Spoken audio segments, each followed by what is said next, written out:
In the holy name of the Lord. லூக்கா எழுதின சுவிசேஷம் Luke the Gospel, 6ஆம் அதிகாரம் chapter 6, 46, 47, 48 வசனங்கள். verses 46, 47 and 48. என்னை ஆண்டவரே ஆண்டவரே என்று நீங்கள் சொல்லியும் நான் சொல்லுகிறபடி நீங்கள் செய்யாமற் போகிறதென்று என்னிடத்தில் வந்து என் வார்த்தைகளை கேட்டு அவைகளின்படி செய்கிறவன் யாருக்கு ஒப்பாயிருக்கிறான் என்று உங்களுக்கு காண்பிப்பேன்.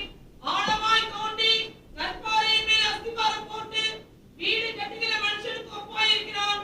பெருவெள்ளம் வந்து நீரோட்டம் அந்த வீட்டின் மேல் மோதியும் அதை அசைக்க கூடாமற் போயிற்று. ஏனென்றால் அது கண்மலையின் மேல் அஸ்திபாரம் போடப்பட்டிருந்தது. கர்த்தருடைய பரிசுத்த நாமத்துக்கு மகிமை உண்டாவதாக. Glory be to the holy name of the Lord. ஆண்டவராகிய இயேசு கிறிஸ்து இந்த உலகத்தில் இருக்கும் பொழுது அவர் பேசின வார்த்தைகள். These are the words when Lord Jesus Christ was found on the earth. என்னை ஆண்டவரே ஆண்டவரே என்று நீங்கள் சொல்லுகிறீர்கள். You are saying me, Lord, Lord, ஆனால் நான் சொல்லுகிறபடி நீங்கள் செய்கிறதில்லை. but you are not doing what I say. இந்த வார்த்தையின் ஆழத்தை எத்தனை பேர் இந்த காலை வேளையில உணர்கிறீர்கள்? How many of you are understanding the deep of the word of God today morning? ஆண்டவரே ஆண்டவரே என்று நீ சொல்லுவது பெரிதானதல்ல, ஆண்டவர் சொல்லுகிறபடி செய்வது ஒரு முக்கியமான ஒரு காரியம். It's not a great matter you are saying Lord, Lord, but you have to do accordingly. That is a great matter. அப்படி என்னிடத்தில் வந்து நான் சொல்லுகிறதை ஒரு மனிதன் செய்வானானால் அவனை கண்மனையின் மேல் அஸ்திபாரம் போட்ட மனிதனுக்கு ஒப்பாக சொல்லுவேன் என்று இயேசு சொன்னார். Jesus said, when a man come unto me and hear me and do accordingly, I'll compare that man one who lay his foundation on the rock. ஒரு விசை கர்த்தர் உன்னோடு பேசின காலங்களையும் நேரங்களையும் சிந்தித்து பார். Once you have to remember all the words and the times God has spoken to you. சூழ்நிலைகள் மத்தியிலே, Among the situation, பலவீனங்களின் மத்தியிலே, among the weaknesses, தேவைகள் நிறைந்த சூழ்நிலைகளிலே, among the full of situation which is necessity, பிரச்சனையில நீ சிக்கி இருக்கும் பொழுது, when you are caught in your problems, ஐஸ்வரியத்தையும் பணத்தையும் உனக்கு தேவன் வாரி கொடுத்த பொழுது, when God showered all riches and facilities to you, பல விதங்களிலே நீ நடத்தப்படும் பொழுது, when you are also led by various situations, கர்த்தர் உன்னோடு பேசின வார்த்தைகள் உனக்கு ஞாபகம் இருக்கிறதா? could you remember the verse when the Lord talked to you உன்னுடைய விசுவாசத்திற்காக, regarding your faith, உன்னுடைய பரிசுத்தத்திற்காக, regarding your holiness, உன்னுடைய பிரதிஷ்டைக்காக, regarding your covenant or conversation, உன்னுடைய கையின் பிரயாசங்களுக்காக, regarding all your labor of your hand, உன்னுடைய பிள்ளைகளுக்காக, regarding your children, உன்னுடைய வருங்காலத்துக்காக, regarding your future. கர்த்தர் எத்தனை விசை உன்னோடு பேசியிருப்பார்? For how many times God has spoken to you? நீ ஒரு விசுவாசியானால் தேவன் உன்னோடு கட்டாயம் பேசியிருக்க If வேண்டும். you are a believer, sure God might have talked to you. நீ தேவனுடைய பிள்ளையானால் அவர் நிச்சயம் உன்னோடு பேசியிருப்பார். If you are a child of God, sure He might have talked to you. ஒரு தகப்பன் தன் பிள்ளையினிடத்தில் எப்படி பேசுகிறானோ அதுபோல தேவன் நிச்சயமாய் பேசுவார். As a father talked to his own child, Lord also will talk to his own people. ஒருவேளை உன்னை கடிந்து பேசியிருக்கலாம். Sometimes He may warn you and talk to you. உன் பேரில் பட்சமாய் பேசியிருக்கலாம். Sometimes He may also have compassionate with you and talk to you. உனக்கு சிட்சித்து புத்தி சொல்லியிருக்கலாம். Sometimes He may punish you and given you some exhortation. ஏதாவது ஒரு விதத்துல கர்த்தர் நிச்சயமாய் உன்னோடு பேசியிருப்பார். In any one of the way, God might have dealt with you. தேவன் என்னோடு பேசவில்லை என்று உங்களில் யாராவது சொல்ல முடியுமா? Can anyone say here, God did not talk to me? ஒருவேளை தீர்க்க தரிசனங்கள் மூலமாய் பேசியிருக்கலாம். Sometimes He may talk to you through the prophecies. சொப்பனங்கள் மூலமாய் இடைப்பட்டிருக்கலாம். Through dreams, God may tell with you. பிரசங்கங்கள் வாயிலாக தேவன் பேசியிருக்கலாம். Through the messages, God might have talked to you. ஏதாவது தேவனுடைய மனிதர்கள் மூலமாய் கர்த்தர் உன்னோடு Through பேசியிருக்கலாம். some man of God, God might have talked to you. வேத வசனங்கள் நீ வாசிக்கும் பொழுது கர்த்தர் உன்னோடு பேசியிருக்கலாம். When you read the Bible or word of God, God might have talked to you through them. அப்படியே கண்களை மூடி சிந்தித்து பார்த்தால் உனக்கு தெரியுமே. Just if you close your eyes and meditate, you can remember everything. ஆண்டவருடைய வேதனையான வார்த்தை, நான் சொல்லுகிறபடி நீங்கள் செய்யாமல் போனது என்ன? Oh, you have not done what the things what I have told to you, the Lord, the grievous word of the Lord. உன்னுடைய உணவு விஷயத்துல கர்த்தர் உன்னை எத்தனை விசை பேசியிருப்பார்? Regarding your meat, how many times God talked to you? உன்னுடைய உடை விஷயத்துல கர்த்தர் உன்னோடு எத்தனை விசை பேசியிருப்பார்? Regarding your government, how many times God has talked to you? உன்னுடைய பிள்ளைகள் விஷயத்துல கர்த்தர் உன்னிடத்துல எத்தனை விசை பேசியிருப்பார்? Regarding your children's matter, how many times God has talked to you? உன்னுடைய தனிப்பட்ட அந்தரங்க வாழ்க்கை குறித்து கர்த்தர் உன்னோடு எத்தனை விசை பேசியிருப்பார்? How many times God has talked to you about your secret personal life? அப்படி யாராவது என்னிடத்துல பேசவில்லை என்று நீங்கள் சொல்லுவீர்களானால் தேவனோடு உள்ள தொடர்பை நீங்கள் இழந்திருக்கிறீர்கள் என்று அர்த்தம். If anybody say, God has not talked to me here, your relationship with God has cut off. ஒருவேளை நீ ஆண்டவரே ஆண்டவரே என்று நீ கூப்பிட்டுக் கொண்டே இருக்கலாம். Perhaps you may call Lord, Lord. இதே அனுபவத்தை மத்தேயு 7ஆம் அதிகாரத்தில் பேசும் பொழுது When the same experiences are talked in Matthew chapter 7, ஆண்டவரே ஆண்டவரே என்று சொல்லுகிற மனுஷன் யார் என்று இன்னும் கொஞ்சம் அதிகமாய் சொல்லப்பட்டிருக்கிறது. it is said more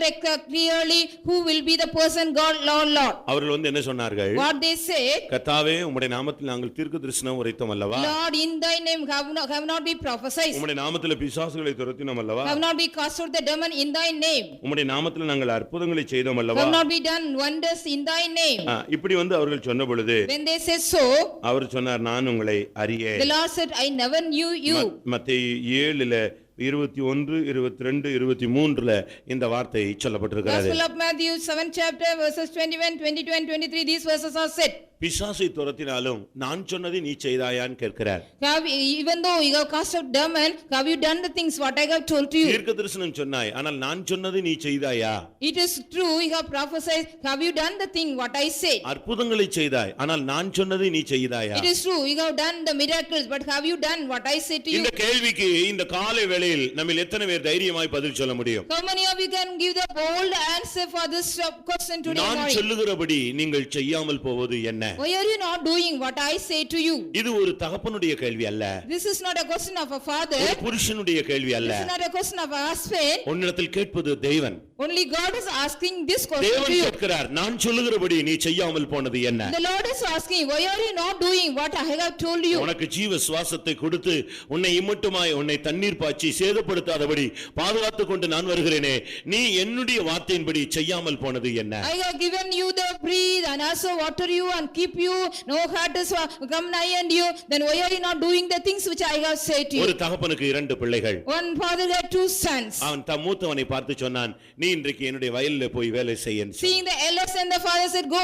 and work in my field. அவன் சொன்னான், என்னால போக முடியாது. He said, no, I can't go, my dad. மற்றவன்கிட்ட போய் சொன்னான், The other younger one was said, இன்றைக்கு போய் நீ வேலை செய்ய. today you go to the field and work. இதோ நான் போகிறேன் என்று சொன்னான். He said, behold, I go.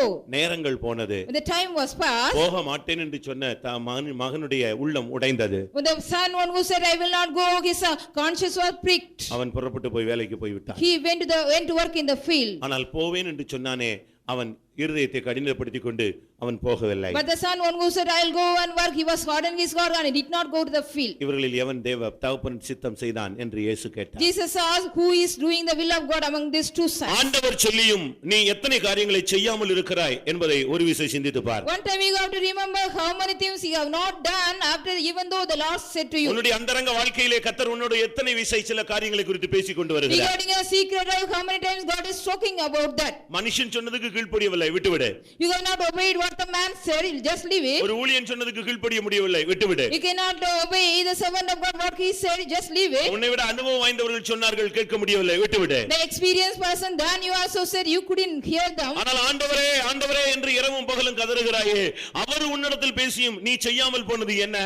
Though you are calling night and day, Lord, Lord, even though he says something to you, why are you not doing that? உன்னுடைய ஜீவனை தன்னுடைய கரங்களில் வைத்திருக்கிறவர். He is having your life in his hand. உன்னுடைய காலங்களை தன்னுடைய கரங்களிலே He வைத்திருக்கிறவர். has in your time in his hands. உன்னை அழைத்து, He has called உன்னை you. வேறுபிரித்து, He has separated you. உன்னை அபிஷேகித்து, He has anointed you. உன்னை ஆசீர்வதித்து, He has blessed you. உன்னை ஒரு மனிதனாக தன்னுடைய கண்முன் நிறுத்தி வைத்து, After making you as a man and making you to stand in front of his உன்னை sight. பாதுகாத்து பராமரித்து வருகிற அந்த ஆண்டவருடைய வார்த்தைக்கு நீ கீழ்ப்படியாமல் போனது என்ன? Why you did not obey the word of God, who also taking care of you and preserve you? எத்தனை விசை சாலமோனுடைய பேசி பார்த்தார். How many times God talked to Solomon? ஒரு விசை அல்ல, Not only one time. மறுபடியும் இரண்டாம் விஷயம் பேசினார். Second time God talked to him. ஆனால் அவனோ அதற்கு செவி கொடுக்காமல் போய்விட்டார். But he did not obey or take heed. தேவனுடைய வார்த்தைக்கு செவி கொடாத மனுஷனுடைய முடிவெல்லாம் உங்களுக்கு தெரியுமே. You all know the conclusion or the end of the people, those who did not obey the word of God. இப்படி செய்யாமல் போன மனிதர்களை இயேசு எதற்கு ஒப்பிடுகிறார்? What Jesus is comparing the people, those who are not doing according to his word. ஆண்டவருடைய வார்த்தையின்படி செய்கிற மனிதனை எதற்கு அவர் ஒப்பிடுகிறார்? God is also comparing what the man who does according to the will of him. ஆண்டவருடைய வார்த்தைக்கு ஒருவன் கீழ்ப்படிந்து அப்படியே செய்வானானால் அவன் ஆழத்திலே தோண்டி கன்மலையிலே தன்னுடைய அஸ்திவாரத்தை போட்ட மனுஷனுக்கு ஒப்பாய் இருக்கிறார். If a man hear the word of God and do accordingly as he say, he is a man dig down his foundation, lay down deeply. அற்புதங்களை செய்தும் தீர்க்க தரிசனங்களை சொல்லியும் பிசாசுகளை துரத்தியும் தேவனுடைய வார்த்தையின்படி செய்யாமல் போன ஒரு மனுஷன் அவன் மணலின் மேல் வீட்டை கட்டின ஒரு A மனுஷன். man one who also doing the miracles and cast out demons and doing all the wonders everything, if he does not hear the word of God and do accordingly, he is a man compared to the lay his foundation on the sand. இன்னைக்கு எப்படி உன்னுடைய வீடு கட்டப்படுகிறது? Today how your building or house is built? உன்னுடைய வாழ்க்கையில நீ அஸ்திவாரம் போட்டு கட்டி கொண்டு வருகிறாயா? Are you also laying the foundation for your house and building? கர்த்தர் காலைவேளையிலே அஸ்திவாரத்தை குறித்து நம்மோடு பேச விரும்புகிறார். Today this morning God want to talk about the foundations. ஒரு நீ தேவனுடைய மனிதனானால் உனக்கு ஒரு அஸ்திவாரம் அவசியம். If you are a man, there is a foundation is necessary. தேவனுடைய வார்த்தையை செவிசாய்த்து கேளுங்கள், கர்த்தர் உன்னோடு பேசுகிறார். God is talking to you, please listen the word of God well. உன்னுடைய அஸ்திவாரம் எங்க? Where is your foundation? ஒரு ஆவிக்குரிய மனுஷனானால் அவனுக்கு அஸ்திவாரம் உண்டு. If there is a spiritual man, he is having some foundation. ஒரு பெரிய மாளிகையை நீங்கள் பார்த்தால் அதற்கு அஸ்திவாரம் உண்டு. If you see a great mansion, there will be foundation for ஒரு that. ஆவிக்குரிய மனுஷன் அஸ்திவாரம் உள்ளவன். A spiritual man has foundation. பரலோக ராஜ்யம் அஸ்திவாரம் உள்ள ஒரு The ராஜ்யம். kingdom of heaven also has foundation. எபிரேயருக்கு எழுதின நிருபத்திலே நாம் 11ஆம் அதிகாரம் 10ஆம் வசனத்திலே பார்க்கும் பொழுது Hebrew 11:10 when we read, 11ஆம் அதிகாரம் 10ஆம் வசனத்தை பார்க்கும் பொழுது Hebrew 11:10, அங்க என்ன சொல்லப்பட்டிருக்கிறது? it is said there, தேவன் தான் கட்டி உண்டாக்கின அஸ்திவாரங்கள் உள்ள நகரம். the city which God got made with a foundation, with a builder and maker is God. பரலோகம் சும்மா அந்தரத்துல நிக்குதுன்னு நினைச்சிராதீங்க. அதுக்கு தேவன் ஒரு அஸ்திவாரத்தை வைத்திருக்கிறார். Don't think the heaven is standing in somewhere else up. But ஏன் God has kept a foundation. இந்த பூமியை நீங்கள் நோக்கி You பார்த்தால் just look around this earth. அது ஒரு அந்தரத்துல இருக்கிறது போல ஒரு பிளானட் அப்படியே பூமியில அது ஆகாயத்துல சுழன்று கொண்டே இருப்பது நமக்கு விஞ்ஞானத்துல தெரிஞ்ச ஒரு அறிவு. It is also known, it is like a planet, it is also spinning around the sky. ஆனால் வேதம் சொல்லுகிறது What the scripture says, இந்த பூமிக்கு ஒரு அஸ்திவாரம் but இருக்கிறது. this for earth has one foundation. வானங்களை நீங்கள் பார்க்கிறீர்களே, As you are seeing the heavens, வானங்களுக்கும் அஸ்திவாரங்கள் இருக்கிறது. even the heavens are having the foundations. Everest சிகரத்தை நாம் பார்க்கிறோமே, We see the Mount Everest. அதற்கும் தேவன் அஸ்திவாரத்தை God has வைத்திருக்கிறார். kept the foundation for even two. அது எவ்வளவு உயரம் இருக்கிறதோ அவ்வளவு கீழே அதுக்கு அஸ்திவாரம் இருக்கு. As much as its sky is there is foundation deeper down. சென்னையில ஒரு பில்டிங் நீங்க பார்த்தீங்கன்னா, If you see a building in Chennai, ஒரு ஸ்கொயர் டைப்ல அந்த பேஸ் தொடங்கும். the base will be sort of like a square type. But அப்படியே பூ மாதிரி விரிஞ்சிரும். Yeah, it is like spreaded over like a flower. L&T ல அப்படி ஒரு பில்டிங் இருக்கு. In L&T there is a building. அவங்க ஆபீஸ் அப்படி கட்டியிருக்காங்க. And the office is built like that. ஸ்ட்ரைட்டா வந்து அப்படியே பூ மாதிரி அப்படியே விரிஞ்சு போயிடும். It will be just somewhat straight for some particular height, again then it will spread like a flower. அதை குறித்து நான் விசாரித்த பொழுது, When I inquired regarding that building, எப்படி மேல விரிஞ்சிருக்குதோ அப்படியே நீங்க பார்க்கிறதுக்கு கீழ என்ன செய்யிருக்கு, கீழேயும் அதே டிசைன்ல தான் விரிஞ்சிருக்கு. As it is also spreaded up, the downward the foundation also spreaded out. உன்னுடைய அஸ்திவாரம் எப்படி இருக்கோ அதன்படி தான் உன்னுடைய செயல், உன்னுடைய ஊழியம், உன்னுடைய ஜீவியம். As your foundation, your activities, your life as well as your ministry. உன்னுடைய அஸ்திவாரம் சரியில்லாட்டா உன்னுடைய செயல்கள் ஒண்ணு இருக்கா. If your foundation is not right, your activities are not good. மரத்தை எப்படி அறியலாம்? How can we understand a tree? இயேசு அதற்கு பதில் என்ன சொன்னார்? What does the Lord say? Jesus நல்ல said, மரத்தை எப்படி அறிவீர்கள்? how can we know about a good tree? அதனுடைய கனிகளால் அறிவீர்கள். Why the fruits of it?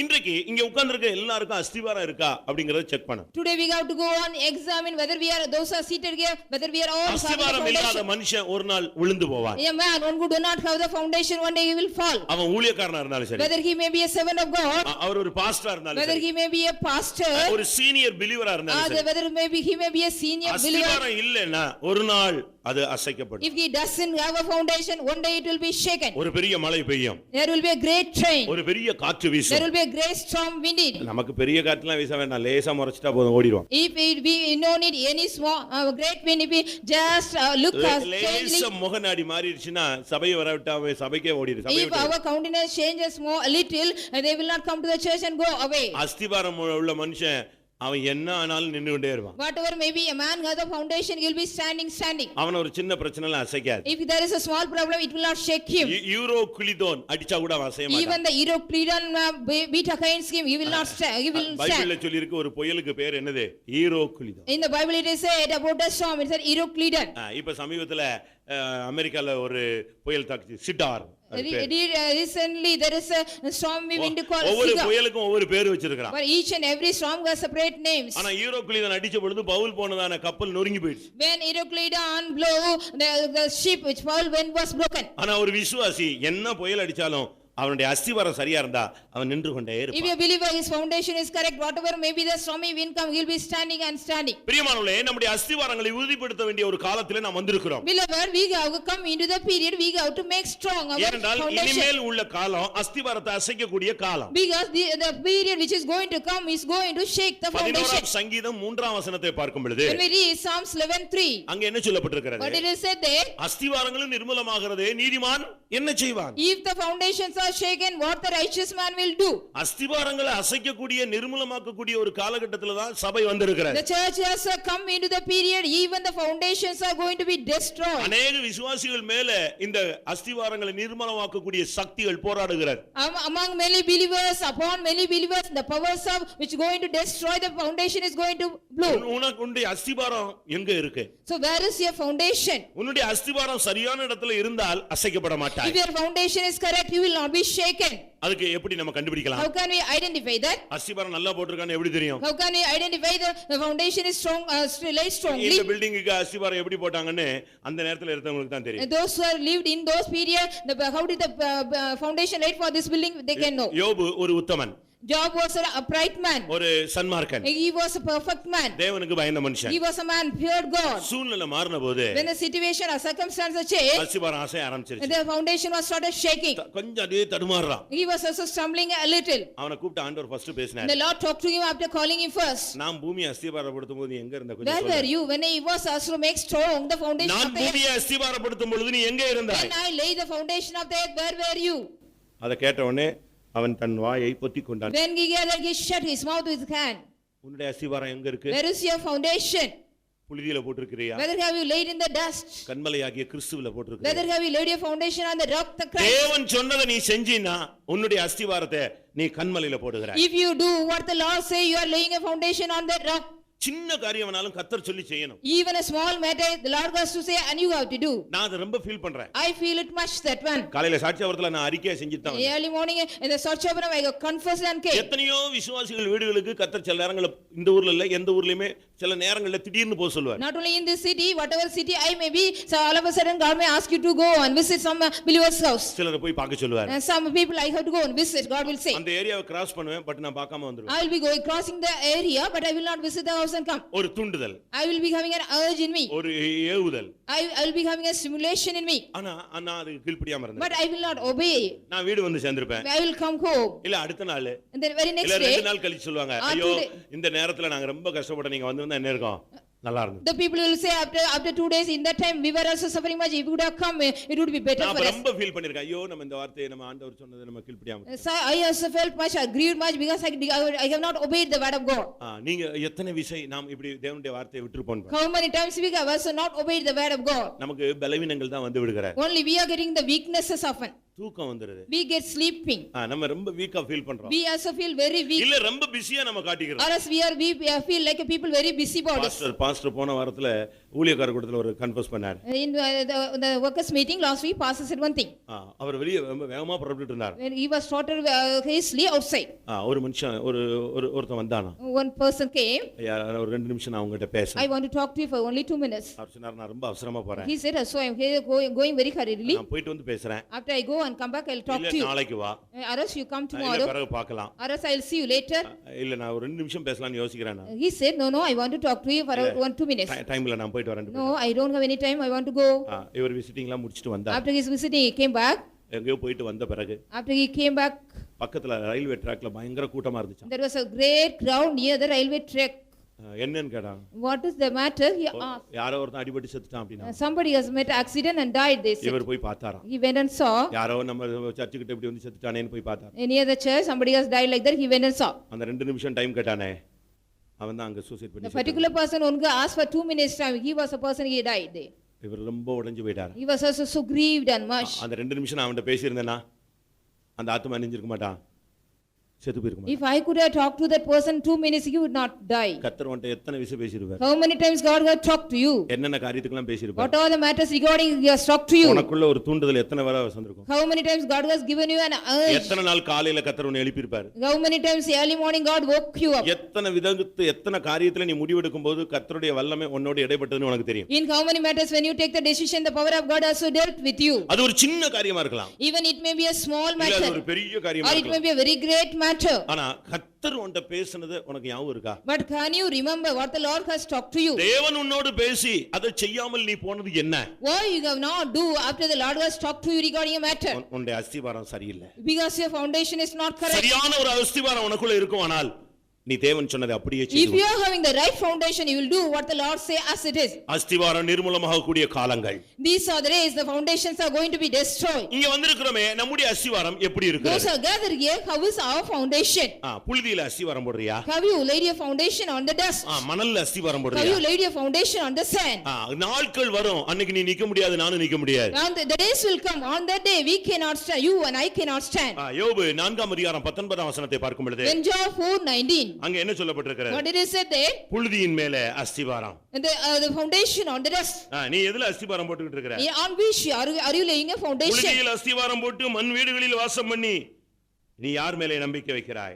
Upon whom we are also relying after laying a foundation on the dust. உன்னுடைய அஸ்திவாரம் எங்க இருக்கிறது? Where is your foundation? புழுதியில போடுறியா? Have you laid a foundation on the dust? நாட்கள் வரும், The days will come. அன்றைக்கு ஒண்ணுமே நிக்காது. On the day nothing will be stand. யோசித்து பார். You think about it. உன்னுடைய அஸ்திவாரத்தை தேவன் இன்றைக்கு இந்த காலை வேளையில காண்கிறார். Today in the morning God is also washing a foundation. காரணம் என்ன? What is the reason? அந்த புழுதியில அஸ்திவாரம் போட்டவன் காலத்துக்கு முன்னே வாடி போறானாம். Because the people those who lay the foundation on the dust before the time they are wither away. யோபு Job 22ஆம் அதிகாரம் 22nd chapter 16ஆம் வசனம். 14th verse. அவர்களுடைய அஸ்திபாரத்தின் மேல் வெள்ளம் புரண்டது, காலம் வரும் முன்னே அவர்கள் வாடி போனார்கள். Because upon their foundation they were fled before the time they were withered away. தேவன் அவர்கள் வீடுகளை நன்மையினால் நிரப்பி இருந்தாலும் Though God has filled their houses with goodness, அஸ்திபாரத்தின் மேல் வெள்ளம் வரும், ஒன்றுமில்லாமல் போய்விடும். one day flood will come upon their foundation. It will உன்னுடைய become அஸ்திபாரம் nothing. நீ எதிலே போட்டுக் கொண்டிருக்கிறாய்? Upon which you are also laying your foundation. கிறிஸ்துவின் மேல் உன்னுடைய அஸ்திபாரமா, புழுதியின் மேலே உன்னுடைய Are அஸ்திபாரமா? you laying a foundation upon Christ or upon the dust? உன்னுடைய வாழ்க்கையை கர்த்தர் இன்றைக்கு பரிசோதிக்க விரும்புகிறார். Today God want to examine your life. உன்னுடைய ஜீவியத்தை நீயே திரும்பி பார்க்க அவர் விரும்புகிறார். God wants to turn back your life, you yourself and see. உன்னுடைய அஸ்திபாரம் எப்படி இருக்குன்னு உனக்கு தெரியும். You knew how is your foundation. நான் பாட்டுக்கு யார்ட்டையுமே கன்சல்ட் பண்ணாம இதுக்கு மேல ஒரு 7 மாடி கட்டினா என்ன இருக்குன்னு யோசிச்சு பாருங்க. If I don't consider with anybody or consult with anybody and if I build 7 stories upon that, how it would be? மொத்தமா உட்கார்ந்த உடனே பழைய பாஸ்டர் சொல்வார், ஏன்ட்ட ஒரு வார்த்தை கேட்டிருக்க கூடாது? அது The old pastor will say, why can't you ask me at least once? ஏன்னா நாங்க இவ்வளவுதான் அஸ்திவாரம் போட்டோம்னு அவருக்கு தான் தெரியும். He knew that this much level we have digged it and put the foundation. உங்களுடைய அஸ்திவாரம் எங்க? Where is your foundation? தேவனுடைய வார்த்தையின்படி நீ செஞ்சினா உன்னுடைய அஸ்திவாரம் கன்மலையில நிக்கிறது. If you do according to the word of God, your foundation is standing on the rock. தேவன் எல்லாத்துக்கும் அஸ்திவாரம் வச்சிருக்கார். God has kept a foundation for everything. அவருடைய சபைக்கு ஒரு அஸ்திவாரம். For his church there is a foundation. உலகத்துல பார்க்கிற ஒரு பர்வதத்துக்கு ஒரு அஸ்திவாரம். By seeing the world, what the mountain we see, there is a foundation. பூமி உருண்டையா இருக்கு, அங்க எங்க அஸ்திவாரம் இருக்குன்னு கேக்குறீங்களா? You can also see the earth is like a sphere. Is there any foundation? Tsunami ஏன் வந்துச்சு? Why did tsunami came? சொல்லுங்க. Can you say that? Tsunami வந்துச்சுன்னு தான் தெரியும். எப்படி வந்துச்சு? How did the tsunami came? We say tsunami has come. கீழ தட்டுகள் வச்சிருக்காரு. There are so many layers in the earth crust. தட்டுன்னா நீங்க வீட்ல சாப்பிடுற தட்டுன்னு நினைச்சீங்க. Not the plate like what you eat in the house. பூமி தட்டுகள். That is that layers of the earth. இந்த லேயர்ஸ்ல உள்ள மூவிங் தான் என்னது?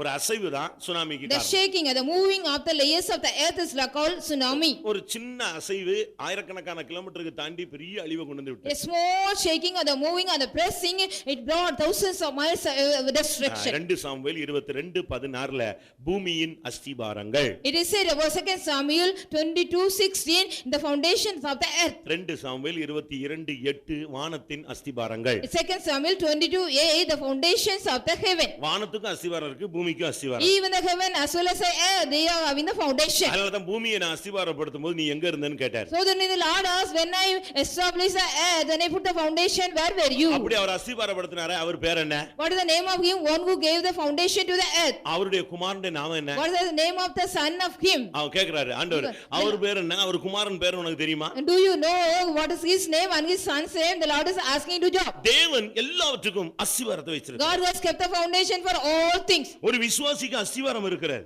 Even a believer has a foundation. சர்ச்சுக்கு அஸ்திவாரம் இருக்கிறது. Even the church of God has foundation. உபதேசத்துக்கு ஒரு அஸ்திவாரம் Even இருக்கிறது. our doctrine has foundation. இன்னும் ஒரு சிலர் அஸ்திவாரமே போடலையா? Some people, they have not yet laid the foundation. ஆவிக்குரிய தேவனுடைய ஜனங்கள் அஸ்திவாரம் உள்ளவர்கள். The spiritual children of God, they are having the foundation. ஆண்டவர் சொன்னாரு, எரிகோவுக்கு நீ அஸ்திவாரம் போடாதப்பா. The Lord say you should not lay any foundation for Jericho. யோசுவாவின் புத்தகத்துல The book of Joshua, 6ஆம் அதிகாரத்துல 6th chapter, 26ஆம் வசனத்துல 26th verse. ஆண்டவர் பேசும் பொழுது When the Lord speaks, யோசுவா மூலமா சொல்றார், எரிகோவுக்கு யாரும் அஸ்திவாரம் போடாது. through Joshua, the Lord says that one, don't put a foundation for Jericho. எரிகோவுக்கு ஒருவனும் அஸ்திவாரம் போடக்கூடாது. No man should lay any foundation to அப்படி Jericho. ஒருவன் எரிகோவுக்கு அஸ்திவாரம் போட்டால், If so, if any man lay a foundation to அவன் Jericho, மூத்த மகன் சாவான். then the eldest son will die. அடுத்து அதையும் தாண்டி அந்த புரிஞ்சு கொள்ளாம இல்லாவிட்ட துணிகரமாக கீழ்ப்படியாமல் தேவனுடைய சித்தத்தை விளங்கி கொள்ளாமல் அவன் அதற்கு வாசல் கால் வைப்பானானால், If he also don't understand beyond that, if he with a boldness, if he lay the gate of death, அவன் தன் இளைய குமாரனை சாவுக்கு ஒப்பு கொடுப்பான். he will also give his younger son to death.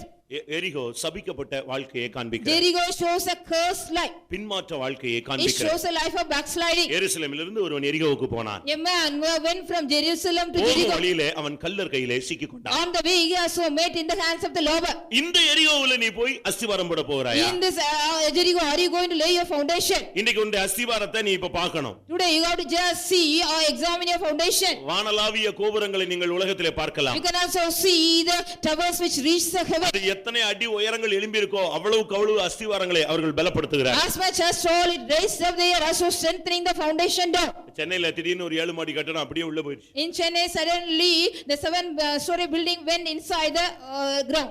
அப்படியே உள்ளே போயிட்டே It இருக்கு. just go inside the ground. என்னன்னு விசாரிச்சு பார்த்தா, When they inquired what is the matter, அது குப்பை மேடா இருந்துச்சு. it was like a dung hill. அதை ஃபில் பண்ணி அவன் building கட்டிட்டான். They have filled the dung hill and they built a building. காலம் வந்தபோது When the time came, மொத்தமா கீழே போயிடுச்சு. everything went down. ஒருவேளை நீ வெளியே பிரசங்கம் பண்ணலாம், இல்லாவிட்டா அற்புதங்கள் செய்யலாம், பிசாசுகளை துரத்தலாம், தீர்க்கதரிசனம் சொல்லலாம், வீடு வீடா போய் தரிசனம் பார்த்து சொல்லலாம். அஸ்திவாரம் எங்க? Perhaps he may also preach well and cast out demons and do miracles, go house to house and say some prophecies. Where is the foundation? இந்த எரிகோவை கட்டக்கூடாதுன்னு சொன்னாரே, அஸ்திவாரம் போடக்கூடாதுன்னு, அதை ஒருத்தன் செஞ்சிட்டான். A man, the Lord said you should not lay any foundation, but one man did that. ஏன் உனக்கு சத்தியம் தெரியாதா? Don't you know the truth? பின்மாற்ற வாழ்க்கைக்கு நீ அஸ்திவாரம் போடுகிறாயா? Are you laying the foundation for the backsliding life? திரும்பி போவதை குறித்து என்னோடு பேச வேண்டாம் சொல்லி ஒரு பெண் அழகாக பேசினார். A woman also spoke beautifully. Don't talk to me that I have to go back. பின்மாற்ற வாழ்க்கை, எரிகோவின் வாழ்க்கை, விழுந்து போன வாழ்க்கை, சபிக்கப்பட்ட வாழ்க்கைக்கு உங்களில் எத்தனை பேர் அஸ்திவாரத்தை போட்டுக்கொண்டு அதற்கு மேலே வாசல் காலை வைத்துக் So கொண்டிருக்கிறீர்கள்? many of us are laying the foundation for the backsliding life, falling life, and laying the gate upon that. இல்லாவிட்டால் எத்தனை பேர் புழுதியிலே அஸ்திவாரம் போட்டு நீங்கள் காத்துக் கொண்டிருக்கிறீர்கள்? How many of you are laying the foundation in the dust and waiting for that? ஏசாயா தீர்க்கதரிசன புத்தகம் 16ஆம் அதிகாரம் 7ஆம் வசனத்தை பார்க்கும் பொழுது, When we see Isaiah 16:2, 14:2, 16ஆம் அதிகாரம் 7ஆம் வசனம், when we read Isaiah 16:7, அங்க என்ன what சொல்லப்பட்டிருக்கிறது? it is said there? அங்கே மோவாப் அஸ்திபாரம் என்று It is சொல்லப்பட்டிருக்கிறது. said about the foundation of Moab. மோவாப்ல அஸ்திபாரம் போட்டா என்ன நடக்கும்? What will happen if you lay the foundation in Moab? நீங்க எங்க அஸ்திபாரம் போட்டிருக்கீங்கன்னு நீங்க செக் பண்ணி பாருங்க. You can also just examine where do you lay your foundation. ஆனா அதான் காலையில ஒரு எக்ஸாம்பிள் In சொன்னேன். the morning I gave an example. ஒருத்தங்க வீடு வாங்குறதுக்கு போனாங்க. One person want to buy a house and went. வீடு அவங்களுக்கு ரொம்ப பிடிச்சிருச்சு. They liked the house very much. தன்னுடைய குடும்பத்தார் அங்க கூட்டி போனாங்க. And they took their family members there. கூடயே ஒரு இன்ஜினியரிங் கூட்டி போனாங்க. With them they took one engineer. எல்லாரும் வீட்டுக்காரங்க எல்லாம் வீட்டுல உள்ள எல்லா டெக்கரேஷனையும் பார்த்து அழகா இருக்கு, இது கொடுத்துடலாம், இதை வாங்கிடலாம், இது நல்லா இருக்குன்னு எல்லாம் சொல்லிட்டே இருந்தாங்க. The family members and the householder visit the houses and see all the beautiful decoration, everything. They wanted to buy the house. But engineer வீட்டுக்குள்ள காணோம். But the engineer was not inside the house. அவரை தேடி பார்த்து நீங்க என்ன மதிப்பிடுறீங்கன்னு கேட்டாங்க. What are you estimating after he was church and found out? அவர் எங்க இருந்தார் தெரியுமா?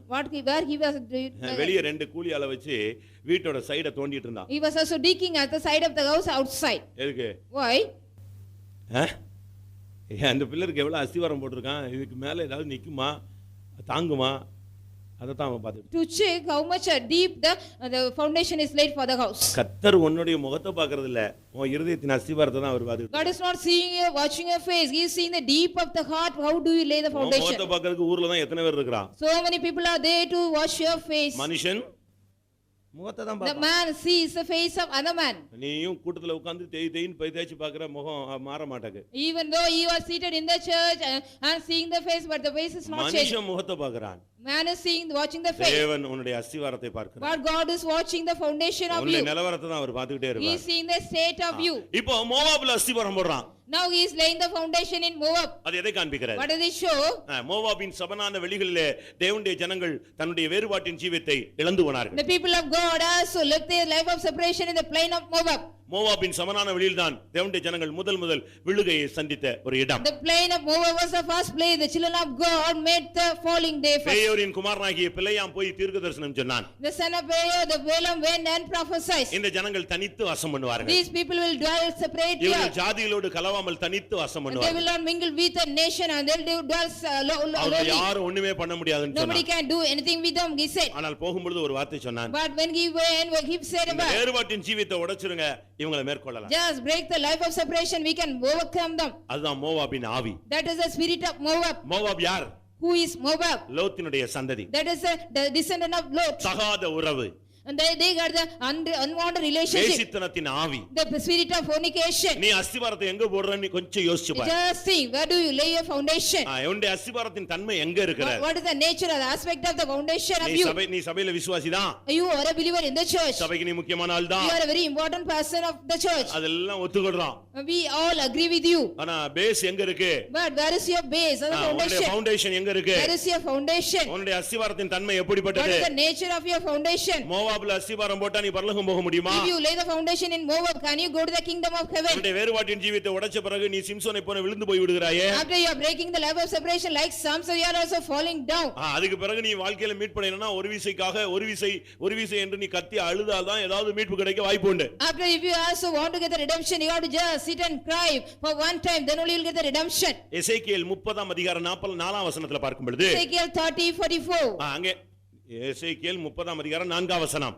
Ezekiel 34. அங்க என்ன What சொல்லப்பட்டிருக்கிறது? did it say there? அங்க எத்தியோப்பியனுடைய அஸ்திவாரம். It is said about the foundation of Ethiopian. எத்தியோப்பியில போய் அஸ்திவாரம் போடு. You go and lay your foundation in Ethiopia. Ethiopian தன் தோலை மாற்ற முடியுமா? Can an Ethiopian change his skin? சிவிங்கி தன் தோலை மாற்ற முடியும். Can than the leopard change his- புள்ளிகளை மாற்ற முடியுமா? Can this shepherd change his spots? Ethiopian தன் தோலையும் The Ethiopian his skin. சிவிங்கி தன் புள்ளிகளையும் மாற்ற கூடுமானால் Even though they can change his spots, தீமை செய்ய பழகின நீயும் கூட நன்மை செய்ய பழகலாம்.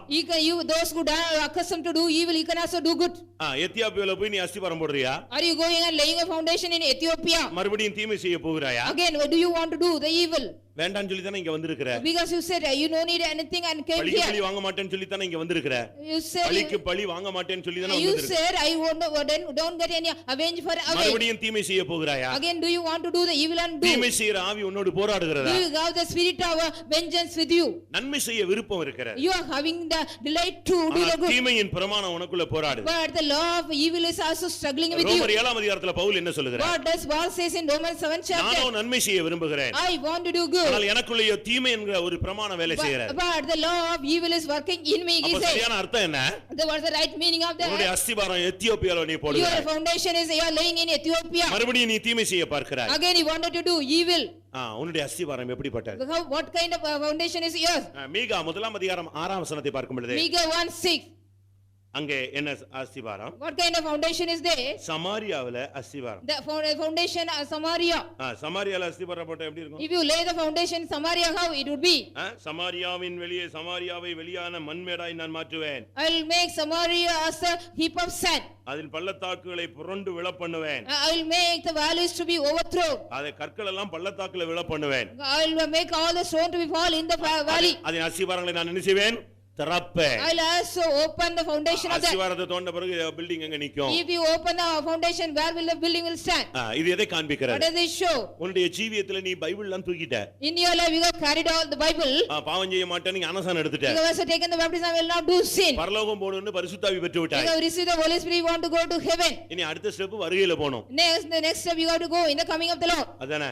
Isn't it? அதுதானே கரெக்ட் தானே? Is it right or not? நான் சொல்றது சரிதானா? What I say is right or not? பாவத்தை விட்டுட்ட, You have left the sin. ஞானஸ்நானம் You எடுத்தாச்சு, have taken the baptism. பரிசுத்த You have பெற்றாச்சு, received the Holy Spirit. தசமபாகம் கொடுக்கற, You are giving the tithe. சபையில இருக்கிற. You are being in the church. Next step என்ன? What is the next step? ஆ? எப்போ வருவார்? அதுதான் இப்போ எதிர்பார்ப்பு. When will he come? That is the expectation. ஆனா இங்க பார்த்தா அஸ்திவாரம் சமாரியால போட்டு வச்சிருக்கு. But when you see, you are laying the foundation in Samaria. சமாரியாவின் அஸ்திவாரம் எதை காண்பிக்கிறது? What is the foundation of Samaria's truth? யோவான் எழுதின சுவிசேஷம் 4ஆம் அதிகாரத்துல In John the Gospel 4th chapter, ஆண்டவராகிய இயேசு கிறிஸ்து ஒரு பெண்ணிடத்துல போய் தண்ணி கேட்டார். the Lord Jesus Christ went and asked water to a woman. கேட்டது தண்ணி. He asked only water. Samariya அவ புத்தியை காட்ட ஆரம்பிச்சிட்டா. The Samaritan woman started showing his understanding. என்ன சொன்ன? தண்ணி தர முடியாது. I cannot give the water. தண்ணி இல்ல. I don't have water. எனக்கே எடுக்கிறது கஷ்டம். Because I can't even draw the water. ஏதோ ஒரு காரணத்தை சொல்ல. You could say just a reason. But என்ன பேசிட்டா? But what she has spoken. நான் சமாரியா ஸ்திரீ. I am a woman of Samaritan. நீர் யூதன். You are a Jew. நீ ஒரு யூதன் வந்து எப்படி சமாரியா ஸ்திரீட்ட தண்ணி கேட்க? How dare a Jew can ask water to a Samaritan woman? இங்க தலை தூக்குனது எது? What is raised here? ஜாதி. Only the community. நீ பரலோகம் போற. ஜாதியை பேசினா எப்படி பரலோகம் போக You முடியும்? want to go to heaven, if you talk about the caste, how? ஒரு தேவனுடைய பிள்ளை சரியான விதத்துல சத்தியத்தை நிதானிக்க வேண்டும். A child of God, he has to understand or examine the word of God. சமாரியாவுல அஸ்திவாரம் போடுறான்னா என்ன அர்த்தம்? What is the meaning? Laying a foundation on Samaria. ஜாதி பேச ஆரம்பிச்சிட்டான்னு He அர்த்தம். has started talking about the caste. நான் சொல்லி இருக்கிறேன். I have told- அஸ்திவாரம் இல்லாதவன் தான் ஜாதியை பத்தி A பேசுவான். man who do not have the foundation will talk about the community. இன்னும் கொச்சையா சொல்றேன். I will say you ஜீவியம் சரியில்லாதவன் ஜாதியை a பேசுவான். man who do not have the right life will be talking about the caste. சமாரியால என்ன சொல்லப்பட்டது? What did he say in Samaria? உன் புருஷன் எங்கன்னு கேட்டார். Jesus asked him, where is your husband? உன் புருஷனை அழைத்து கொண்டு You வா. just call your husband and come. She was asked. அவ சொன்னா எனக்கு புருஷனே இல்ல. She said, I don't have any husband. ஏசு சொன்னா ரொம்ப கரெக்ட்டா சொல்லிட்டியா? Jesus said, very correctly you said. அவளுக்கு ஆச்சரியம். She wondered. அந்த ஆளுக்கு ஒண்ணுமே புரியல போட்டு. Because this man can't understand anything. தன்னை பத்தி தெரியாத ஆள்கிட்ட கதை சொல்லிட்டே இருக்கலாம்ல. Whatever the man who do not know, we can go on say our story. புருஷனை அழைத்து கொண்டு வா. You go and call your husband. எனக்கு புருஷன் இல்லை. I don't have any husband. உடனே ஏசு சொன்னா நீ உள்ளபடியே நீ செய்து விட்டாய். சொல்லி Immediately Jesus said, ask you, you are living. அவளுக்கு பெரிய ஆச்சரியம். நம்மள பத்தி இந்த ஆளுக்கு என்ன செய்யல ஒண்ணுமே தெரியல. She also astonished because this man does not know about me. அது பிறகு முடிச்சு அவுத்தாரு. Next only he also removed the knot. உனக்கு 5 புருஷன் இருந்தாங்க. Already you had 5 husbands. மூஞ்சி பேய் அரைஞ்ச மாதிரி ஆயிடுச்சு. She was being like demon possessed face. இப்பொழுது ஒருத்தர் இருந்தான். Now you had one. But அவனும் யாரு கிடையாது. But he is not who? புருஷன் இல்ல. He is not your husband. அவளுக்கு ஒண்ணும் ஓடல. She couldn't understand anything. இனி இன்னும் ஒரு 2 நிமிஷம் கழிச்சுனா முதல் ஆள் யாரு ரெண்டாவது ஆள்னு பேர் சொல்வாரு. After some time more he stand here, he'll be also naming the person first or second. இன்னும் 10 நிமிஷம் கழிச்சுனா அட்ரஸ் சொல்வாரு. If you stand for 10 more minutes, he'll be giving the address. அதனால ஒண்ணுமே சொல்லல. So he didn't say anything. அமைதி ஆயிட்டா. She became very quiet. 5+1 6 புருஷனை வச்சிட்டு நீ ஜாதியை பேசுற.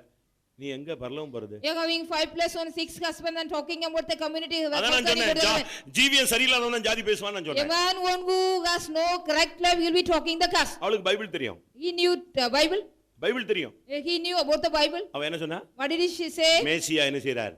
வர்றார். The Messiah is coming. இயேசு வர்றாருன்னு ரோட்ல குடியாரன்னு கூட தெரியுங்க. Even the soothsayer on the road he will say Jesus is going to come. ஆனா உனக்கு அஸ்திவாரம் இருக்கா? But do you have the foundation? உன்னுடைய அஸ்திவாரம் புழுதியிலா? Whether your foundation is on the dust. உன்னுடைய அஸ்திவாரம் எரிகோவிலா? Whether your foundation is on Jericho. உன்னுடைய அஸ்திவாரம் மோவாபிலா? Whether your foundation on Moab. உன்னுடைய அஸ்திவாரம் எத்தியோப்பியாவிலா? Whether your foundation is on Ethiopia. உன்னுடைய அஸ்திவாரம் சமாரியாவிலா? Whether your foundation is on Samaria. இதுல இப்படி அஸ்திவாரம் போட்டுட்டு நீயும் வருகைக்கு போணும்னா எப்படி போக முடியும்? After laying all your foundation upon these things, how can you go to the coming if you want to go to the coming? ஒரு மனுஷன் அஸ்திவாரம் உள்ள ஒரு மனுஷன். A spiritual man has some foundation. அஸ்திவாரங்கள் நிர்மூலமாகும். ஆனால் தேவனுடைய அஸ்திவாரம் அசையாது. The foundations will be destroyed, but the foundation of God will not be destroyed. 2 தீமோத்தேயு 2ஆம் அதிகாரம் 19ஆம் வசனத்தை பார்க்கும் பொழுது 2 Timothy 2:19. தேவனுடைய உறுதியான அஸ்திவாரம் நிலைத்திருக்கிறது. The foundation of God stands sure. மோவாபின் அஸ்திவாரத்தை கர்த்தர் திறந்து வச்சிருவார். God will open the foundation of Moab.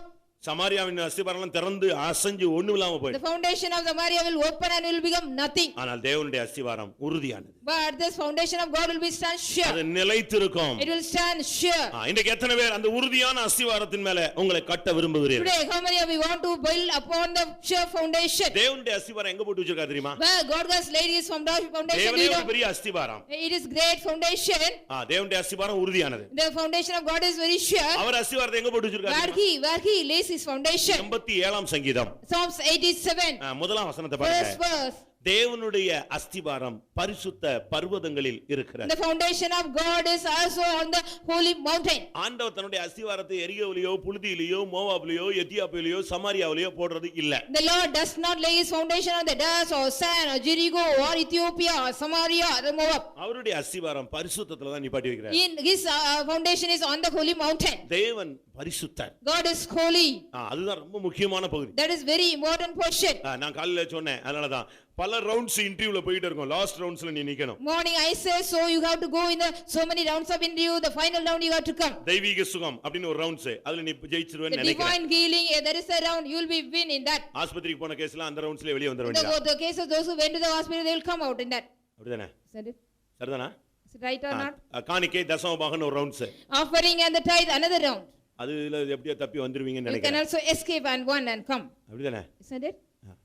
வேறுபாட்டின் ஜீவியம். The life of separation. இப்படியே ஒவ்வொரு ரவுண்ட்ஸா இன்டர்வியூ வந்துட்டே இருக்கும். So round by round you have to be interviewed. இந்த ரவுண்ட்ஸ்லாம் நீங்க அடிச்சிடுவீங்கன்னு நான் You நம்புறேன். all won these rounds. Last round. The final round. அது தேவனை நேரடியா தரிசிக்கிற last final touch. There is a final touch, you have to meet the Lord directly. அங்க வரும்போது When you come there, அந்த ரவுண்ட்ஸ் பேர் என்னது? what is the name of the round, the final round? பரிசுத்தம். The holiness. பரிசுத்தம் இல்லாமல் ஒருவனும் தேவனை தரிசிப்பது இல்லை. No man can see God without holiness. அந்த ரவுண்ட்ஸ்ல நீ சக்சஸ் ஆயிட்டேனா நீ தேவனை In that final round if you success you can meet God. மற்றபடி இந்த ரவுண்ட்ஸ் எல்லாம் நீ எத்தனை ரவுண்ட்ஸ் நீ பார்த்தாள்? All the other rounds you can easily win. இதெல்லாம் நீங்க தட்டி தடுமாறி விழுந்து கைய கால பிடிச்சு வந்துருவீங்க. Anyway you also catch the hand and stumble and fall and come. பரிசுத்தம் இல்லாமல் ஒருவனும் தேவனை தரிசிப்பது. No man can see God without holiness. உன்னுடைய அஸ்திவாரத்தை நீ எங்க போடுற? Where do you lay your foundation? நீ இந்த சபைக்கு வர்ற போற, பட் நீ அஸ்திவாரம் போட்டுருக்கியா? You're just coming to the church and going, have you laid your foundation? Ezra 3ஆம் அதிகாரம் 6ஆம் வசனத்தை பார்க்கும் பொழுது, When we read in Ezra 3:6, இன்னும் அவர்கள் அஸ்திவாரத்தை போடவில்லை. they have not yet laid the foundation of God. சபைக்குள்ள வந்துட்ட பிறகு நீ அஸ்திவாரத்தை உறுதியா நீ போடணும். After you come to the congregation you have to lay the foundation, a sure foundation. Ezra 3:11ல பார்க்கும் பொழுது, When we read in Ezra 3:11, அவர்கள் அஸ்திவாரத்தை போட்டார்கள். they have laid the foundation.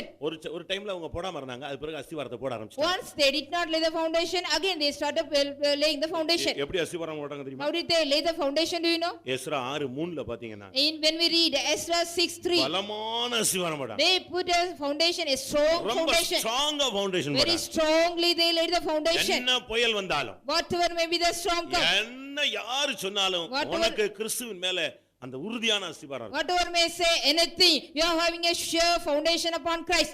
Pavul இதைத்தான் ரோமர் 8ல கடைசில பேசுகிறார். Paul speaks in Romans 8 laws this one. பசியோ, Whether for my hunger, பட்டினியோ, whether poverty or famine, நிர்வாணமோ, whether பட்டயமோ, nakedness, sword, நாசமோசமோ, whether peril, உயர்வோ, whether height, தாழ்வோ, depth, நிகழ்காரியமோ, whether present things, வருங்காரியமோ, future things, எதுவானாலும் whatever it may be, கிறிஸ்துவின் அன்பை விட்டு என்னை பிரிக்க மாட்டாது என்று நான் நிச்சயம். I persuade nothing can separate me from the love of Christ. உன்னுடைய அஸ்திவாரம் ஸ்ட்ராங்கான அஸ்திவாரம். Your foundation is a strong foundation. இயேசு ஒரு சரியான திட்ட அஸ்திவாரமான ஒரு கல்.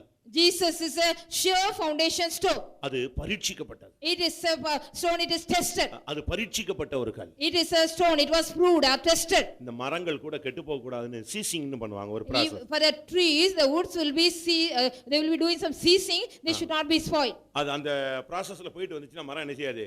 கெட்டு போகாது. If the wood go into that process, it will not be spoiled soon. அதுபோல நீ திட்ட அஸ்திவாரமான ஒரு மூலைக்கல்லோடு இணைக்கப்பட வேண்டும். Likewise, you also should be united with the sure foundation, the cornerstone.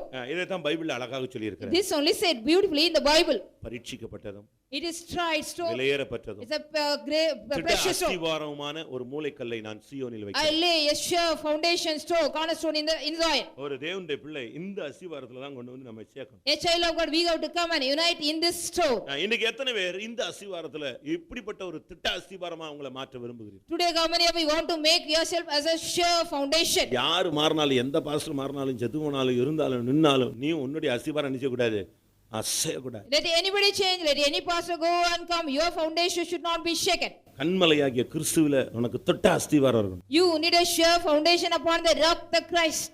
என்ன சொன்னாலும் நீ நிக்கணும். Whatever we may say, you have to stand. அதுதான் ஒரு உண்மையான விசுவாசியினுடைய அடையாளம். That is a symbol of a true believer. அதனால தான் வேதம் சொல்லுகிறது, So then the scripture says, ஒரு நீதிமானா இருந்தா அவனுடைய அஸ்திவாரம் நித்திய அஸ்திவாரம். if he is a righteous man, his foundation will be an everlasting foundation. நீதிமொழிகள் 10ஆம் அதிகாரம் 25ஆம் வசனம். Proverbs 10:25. நீதிமொழிகள் 10:25 வாசிங்க. சுழல் காற்று அடிக்கிறது போல எல்லாம் துன்மார்க்கன் பறந்து போய்டுவான். The wicked man also pass away like a whirlwind. ஆனா நீதிமான் எப்படிப்பட்டவன்? But how will be the righteous man? அவனுடைய அஸ்திவாரம் எப்படிப்பட்டது? What kind of foundation is he? தேவன் நித்தியமானவர், அவனுடைய அஸ்திவாரமும் நித்தியமானது. God is as everlasting, his foundation also will be everlasting. அவருக்கு பேர் நித்திய பர்வதம். His everlasting mountain foundation. நீ ஒரு நீதிமானாய் வாழ்ந்து காட்டணும். You have to live as a righteous man. சத்தியத்துல ஒரு அஸ்திவாரம் இருக்கு. There is a foundation in the truth.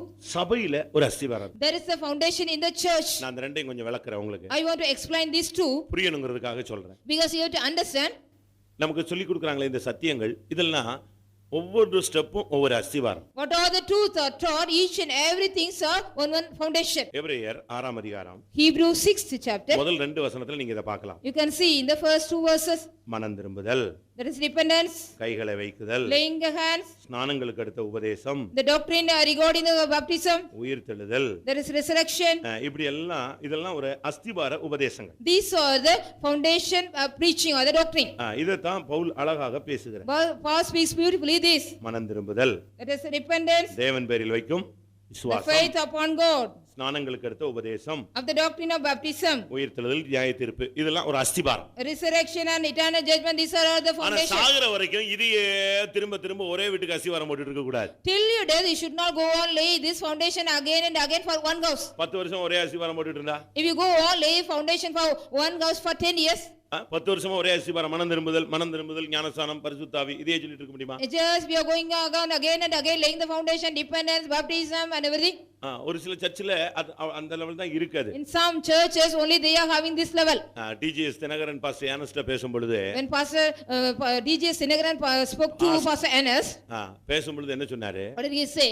ரெண்டு பேருக்கும் உபதேசத்தை பத்தி ஒரு 5 நிமிஷம் பேசியிருக்காங்க. They too talked about the doctrine for 5 minutes. அப்ப அவர் சொன்னார், Then he said பாஸ்டர் யானஸ்ட, to Pastor Anas, ஐயா எனக்கு அந்த உபதேசம் என்ன செய்யல, கையளிக்கப்படவில்லை. Sir, our pastor, that doctrine is not given to me. அது உங்களுக்கு என்ன செய்யப்பட்டிருக்கு? கையளிக்கப்பட்டது. It has been given to you. அதனால தான் நான் சர்ச்சே என்ன செய்யல, சர்ச்சே நான் ஸ்டார்ட் பண்ணல. So that I have not started any church. நான் சும்மா ஜஸ்ட் காஸ்பல் என்ன செய்வேன், பிரீச் பண்ணுவேன். Just I will preach the gospel. எனக்கு தேவன் கொடுத்தது அந்த level. That is the level God has given to me. ரட்சிப்பு வரைக்கும் நான் கொண்டு வரேன், பூரணத்து வரைக்கும் யார் கொண்டு போங்க, நீங்க செய்யுங்க. I will bring them to the salvation, till the perfection you take them. உபதேசத்துல ஒரு அஸ்திவாரம் இருக்கு. There is a foundation for the doctrine. அது அவங்களுடைய கொடுக்கப்பட்ட ஒரு step. That is a step given to them. ஆனா நமக்கு பூரணராகும்படி கடந்து But for us we have to go on in the perfection. நீங்க சத்தியங்களை நீங்க சரியா புரிஞ்சுக்கணும். You have to understand the truth rightly. வேதம் சபைக்கு ஒரு அஸ்திவாரம் இருக்கு. There is a foundation for the congregation. இன்னைக்கு சர்ச்சின உடனே ரோடா சர்ச் வச்சிட்டாங்க, அதனால பயங்கர குழப்பம். Because when we talk about the church of God, there are so many churches on the roadway, so there is much confusion. ஆனா ஜனங்கள மாதிரி பாவப்பட்டவங்க யாருமே கிடையாது. But there is we cannot say the. என்னைய பிரசங்கம் வச்சோம்னா அப்போஸ்தலரை பத்தி 3 மணி நேரம் பேசுவேன். If I ask to talk about the apostle, I will talk 3 hours. Kerala ஃபுல்லா அதான் பேசிட்டு வரேன். Throughout Kerala I am talking. விடாம பேசுவேன். Without leaving I will talk. அடிச்சு பேசுவேன். I will also boldly talk. குறுக்க யாரும் வர முடியாத அளவுல பேசுவேன். Nobody can come across, I will talk likewise. இதே போல Likewise. அந்தந்த சபை பாஸ்டர் அவங்கவங்க சர்ச்சை விடாம குறுக்க வராம பேசுவாங்க. The particular denomination pastors also, they will not leave their own church, they will be talking. என்னை விட அவங்களுக்கு பயங்கரமான வசனம் தெரிஞ்சாங்க. They knew more verses than me too.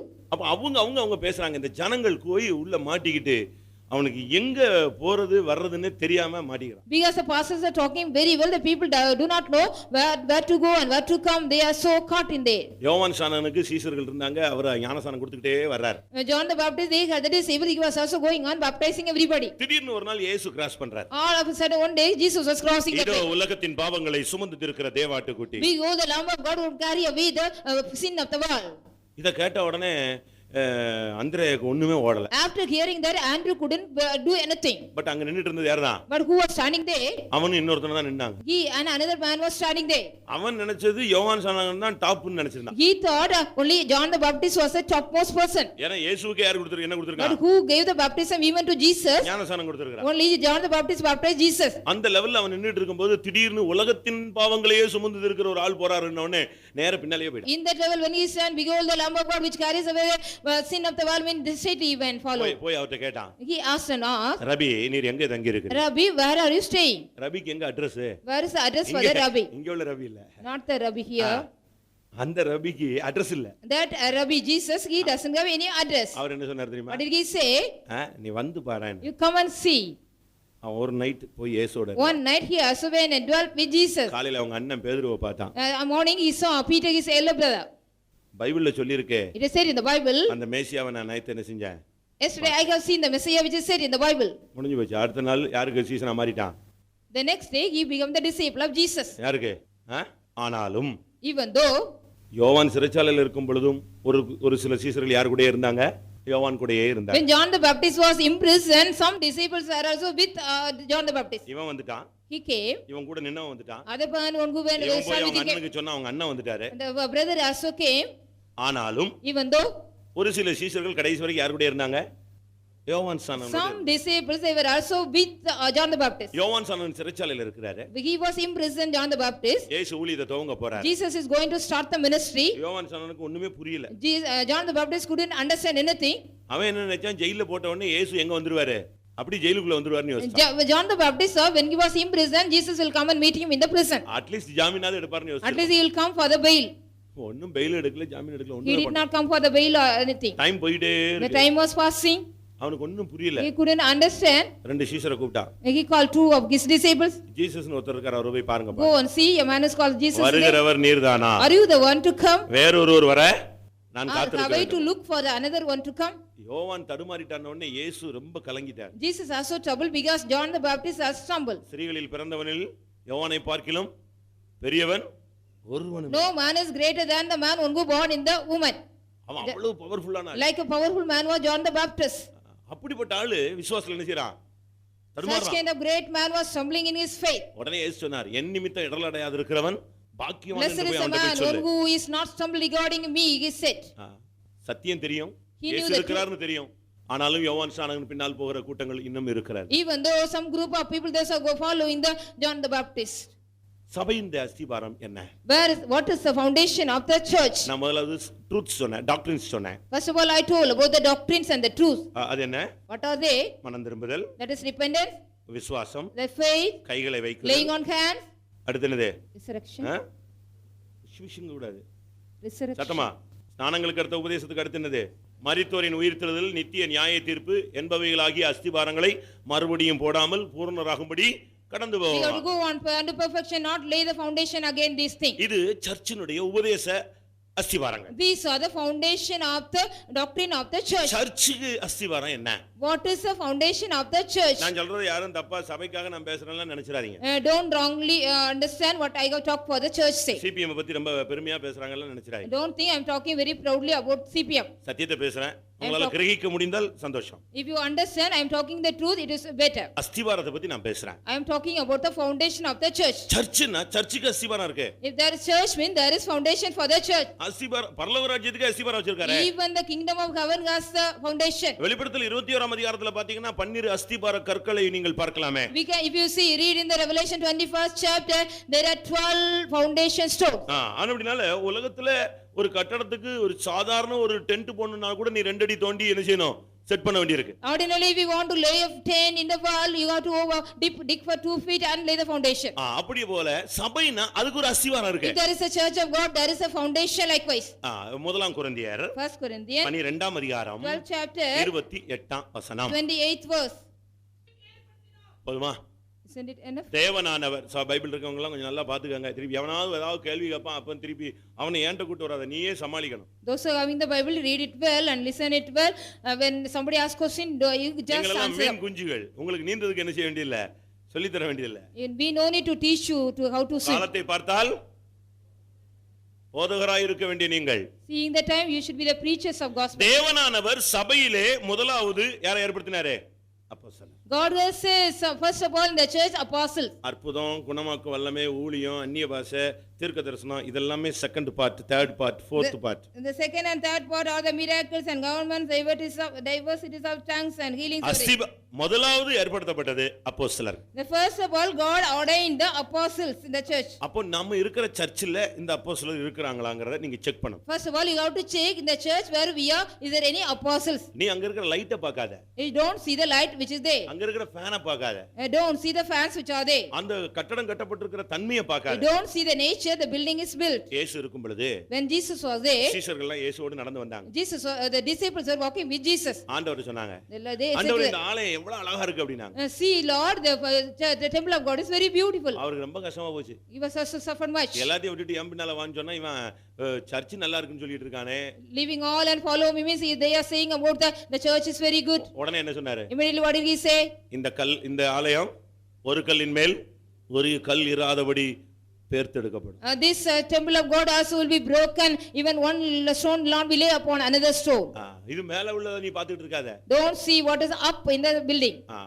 அஸ்திவாரத்தை பாரு. You see the foundation. சபை அதுல ஃபர்ஸ்ட் முதலாவது அப்போஸ்தலர் இருக்கு. God said the apostles in the church first. அப்போஸ்தலனாகிய பவுல், When Apostle Paul, அவன் அப்போஸ்தலன் ஆகிறதுக்கு முன்பாக before he became apostle, அவர் ஒரு independent preacher. he was an independent preacher. அப்படிதானே?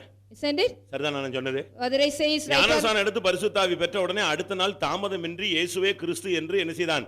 பிரசங்கம் பண்ணினான். After he was taken the baptism and received the Holy Spirit without any delay, he started preaching Jesus is the Lord. அவன் சொல்றான், He says, நான் மாம்சத்தோடு இரத்தத்தோடு யோசனை பண்ணவில்லை. I confer not with the flesh and blood. எனக்கு முன்னே அப்போஸ்தலரானதுல நான் போய் யோசனை I கேட்கவில்லை. did not go and consult with the apostles which are earlier before me. நான் உடனே புறப்பட்டு அரபி தேசத்துக்கு போய்விட்டேன். Immediately I started and went to the countries of Arab.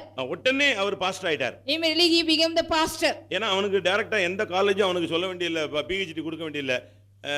அவனுக்கு என்ன கிடைச்சிருச்சு? டைரக்டா யார பேசியிருக்கான்?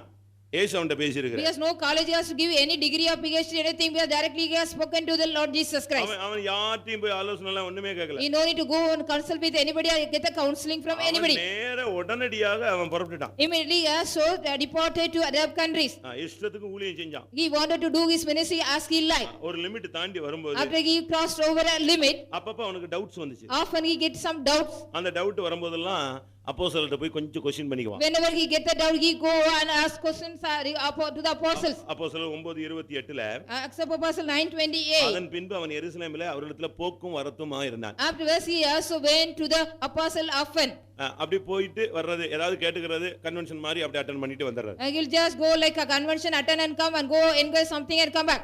கலாத்தியர்ல அவன் பேசும் பொழுது, When he speaks in Galatians, முதலாம் அதிகாரம் 16ல நான் யாரோடும் ஆலோசனை பண்ணவில்லை. I did not confer with anybody in the first chapter 16th verse. 3 வருஷம் கழிச்சு நான் பேதுருவை பார்க்க போனேன்னு After 3 years, 18ஆம் வசனத்துல மெல்ல சொல்றார். He speaks slowly. After 3 years, I went and see Peter. அப்போஸ்தலர் 9:27ல In Acts of Apostles 9:27, பர்னபா தான் இவனை ஃபர்ஸ்ட் பெண்டிகாஸ்ட் சர்ச்சில் கொண்டு போய் ஜாயின் பண்ணான். the Barnabas man only took him to the Pentecostal church. பேதுரு அப்போஸ்தலத்துல கொண்டு போய் விட்டான். He took Paul to Peter. அப்போஸ்தலத்துல கொண்டு போய் விட்டான். He took them to apostle. அங்க கொண்டு போய் சேர்த்தான். He took Paul to the apostle. அவன் அதுக்கு பிறகு கொஞ்சம் வந்துட்டு போயிட்டே இருந்தான். Often he was used to come and go. 3 வருஷம் சென்ற பின்புதான் நேரடியா வந்து ஜாயின் பண்ணான். After 3.5 years only he straightly came and joined with the apostle. அவனுக்கு அதுக்கு பிறகுதான் தெரிஞ்சது அப்போஸ்தலர்கள் தான் அஸ்திவாரம்ங்கறதை கண்டுபிடிச்சான். After that only he could find out only the apostles are the foundation. அவர் எழுதுற ஒரு நிருபம் தான் 1 கொரிந்தியர்ல நம்ம வாசிச்சோம். தேவனானவர் முதலாவது சபையிலே அப்போஸ்தலரை ஏற்படுத்தினார். Apostle Paul only write that epistle of 1 Corinthians 12:28. God appointed the apostle first in the church. அதே பவுல் எபேசியர் 2:20ல சர்ச்சினுடைய டெவலப்ப சொல்ற, சர்ச்சினுடைய அமைப்பை பேசுகிறார். The same Paul also speaks in Ephesians 2 regarding the 2:20 அப்போஸ்தலர் தீர்க்கதரிசிகள் என்பவருடைய அஸ்திவாரத்தின் மேல் நீங்கள் கூட்டி கட்டப்பட்டு வருகிறீர்கள். they are also being built upon the apostle and prophet. அதற்கு இயேசு கிறிஸ்து தாமே மூலைக்கல்லாய் இருக்கிறார். Jesus Christ himself being the chief cornerstone. அப்போ அப்போஸ்தலர்கள் தீர்க்கதரிசிகள் தான் என்னது? அஸ்திவார கற்கள். Only the apostle and prophets are the foundation stone. இயேசு மூலைக்கல்லு, Jesus Christ is the cornerstone. அப்போஸ்தலர்கள் அஸ்திவாரக்கர். Apostles are the foundation stone. அதுக்கு மேல தான் விசுவாசி சபையை கட்டி எழுப்புறார். Only the believers has to build up the church upon that. முதலாவது தேவன் சபையில அப்போஸ்தலரை ஏற்படுத்துகிறார். First of all, God ordained the apostles in the church. இந்த அஸ்திபாரத்தின் மேல் தான் ஒரு விசுவாசி தன்னை கட்டி எழுப்பணும். Upon this foundation, a believer has to build his building. அப்போஸ்தலனை எப்படி கண்டுபிடிக்கிறது? How can we identify the apostles? நானும் அப்போஸ்தலன் தான் சொல்றேன். I say I am apostle. எல்லாரும் அப்போஸ்தலன் சொல்றாங்க. All are saying they are apostles.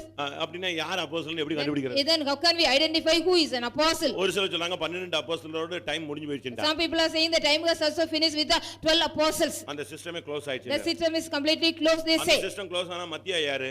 Who is Matthias? If that system is closed, யூதாஸ்க்கு பதிலா யார் தேர்ந்தெடுத்தாங்க? Instead of Judas who was selected, அந்த அப்போஸ்தல பட்டத்துல ஒருத்தனை கொண்டு வந்தாங்க. they were also brought in the apostolic apostleship. பட்டம் முடிஞ்சு போயிருச்சுன்னு சொன்னா பவுல் எப்படி அப்போஸ்தலனா மாறினாரு? How can Paul become an apostleship if that post is over? அப்போஸ்தல ஊழியம் தொடர்கிறது. The apostolic ministry has started. சபையினுடைய அஸ்திவாரம் அவர்களே. They are the foundations of the church. அப்போஸ்தலனை எப்படி கண்டுபிடிக்கிறது? How can we identify he is an apostle? ஜிப்பா பட்டம் கண்டுபிடிச்சலாமா? If we put on the jippa, can we identify? இல்ல மிராக்கிள் நடந்தா கண்டுபிடிச்சலாமா? If there any miracle happen, can we identify? இல்ல ஒரு prophecy சொன்னா கண்டுபிடிச்சலாமா? Or just if we prophesy, can we identify? அவன் தனிப்பட்ட வாழ்க்கை எப்படி இருக்கும், வெளியரங்கமான வாழ்க்கை எப்படி இருக்கும்? How is his personal life and the outward life of him? இந்த ரெண்டுக்கும் நான் வசனம் சொல்லி நான் முடிக்கிறேன். I want to tell the word of God for these two. I want to finish. அப்போஸ்தலனுடைய செயல்பாடுகள். The activities of an apostle. அப்போஸ்தலருக்குன்னு சில அடையாளம் இருக்கு. There are some symbols or signs for the apostle. அப்போஸ்தலனுக்குன்னு ஒரு பொறுமை இருக்கு. Some patience for the apostle. அப்போஸ்தலனுடைய வாழ்க்கை முறை என்ன? What is the activity of their life? மத்தேயுவில் நாம் பார்க்கும் பொழுது When we read in Matthew, அங்கே அவர்களை அன்னகர்கள் என்று வேதம் சொல்லுகிறது. the scriptures they are the eunuchs. ஒரு ஆவிக்குரிய அப்போஸ்தலன் சொல்றவன் அவன் வந்து அன்னகனாய் இந்த உலகத்துல A வாழணும். spiritual apostle, he should live as an eunuch in this world. மத்தேயு 19:12. Matthew 19:12.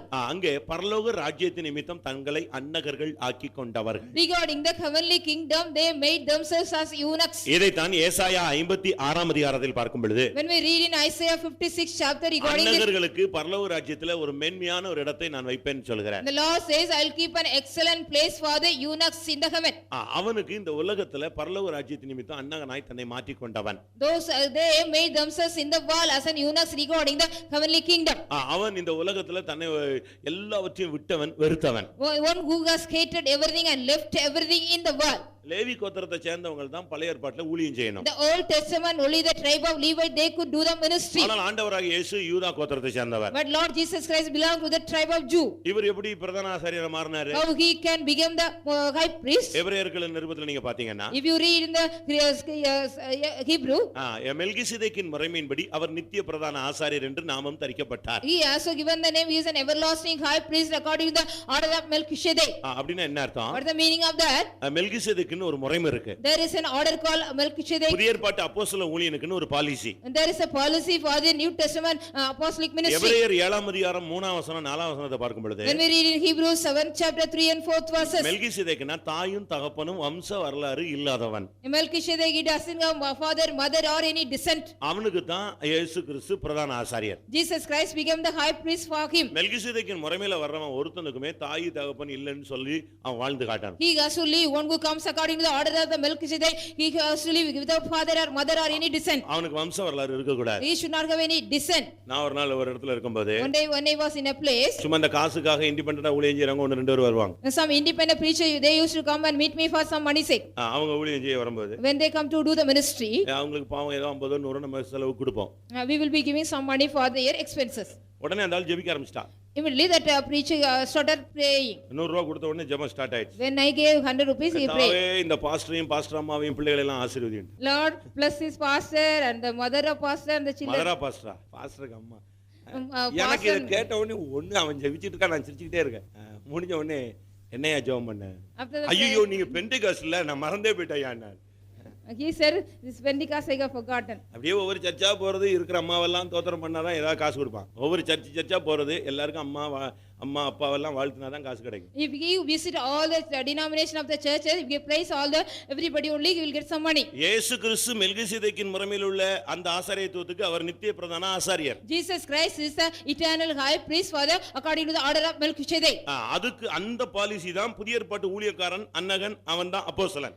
According to that policy, the New Testament minister of God and eunuch. அவனுக்கு தாயும் கிடையாது, தகப்பனும் கிடையாது, வம்ச வரலாறு கிடையாது. He doesn't have father or mother or any descent. அவனுக்கு ஜீனியாலஜி, அவனுக்கு அடுத்த சந்ததியே கிடையாது. He doesn't have any genealogy or next generation. அப்படி இருக்கிறவன் மெல்கிசேதேக்கின் முறைமையில் இல்ல, வேற ஒரு ஆரோனுடைய பழைய ஏற்பாட்டு முறையில அவன் ஊழியக்காரன். If such a man is also belong to the Aaronic order.